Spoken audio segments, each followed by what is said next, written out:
Tole je BMW-jev najbolj prodajan motocikel GS 1300 Adventure. In zdaj ti povem 7 stvari, ki jih moraš nujno vedeti. Prvič, nov je do zadnjega vijaka, nabit z elektroniko in prvič v njegovi dobi tudi s samodejnim menjalnikom. Za tradicionaliste je še vedno na voljo tudi tačka, sklopke pa ni več.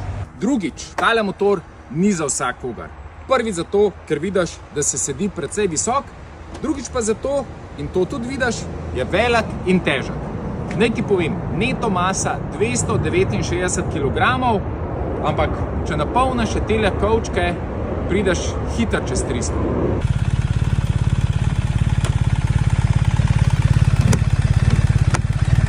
Tretjič, ko enkrat spelješ, je vožnja s temle motociklom odlična, fizika vrhunska in udobje prvovrst. Pomaga tovarniško prilagodljivo vzmetenje, ki ti, ko se ustaviš, motor zniža za 3 cm, če ti pa to ni dovolj, ti ga pa v tovarni še dodatno zniža.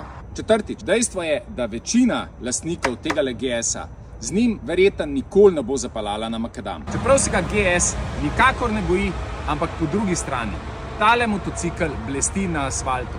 Jaz bi rekel, da je tako kot en SUV, a veš, velik, udoben in nabit z močjo in navorom.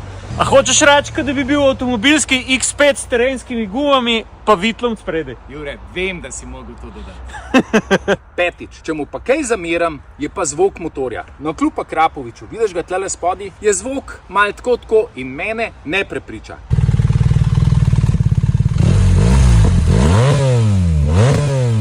Ampak se veš, dopuščam možnost, da bo komu všeč. Drugač pa 107 kW z lahkoto obvladuje tole težo, tudi če je tole čisto polno. In še nekaj ti povem, 30-litrska posoda, ob zmerni vožnji prideš s tem motorjem res daleč. Še eno posebno vprašanje. Rec. Za voznike Harleja, valjda da vas nikjer zvok ne prepriča drug. Mogoče imaš pa res prav, vidiš. Sedmič in zadnjič, cena. A se ti zdi, da bi lahko bilo vse to, kar sem ti povedal pa pokazal, pocen, pa da bi bila gor še BMW-jeva značka? Ni šans. Vseeno, osnovna cena tegale motorčka je nekaj čez 22 jurjev. Zdaj, če dodaš malo dodatne opreme, oziroma to, ki ima tale testen, te košta to še 6000 evrov. Zraven pa šteje še jamstvo, pa si tam blizu 30.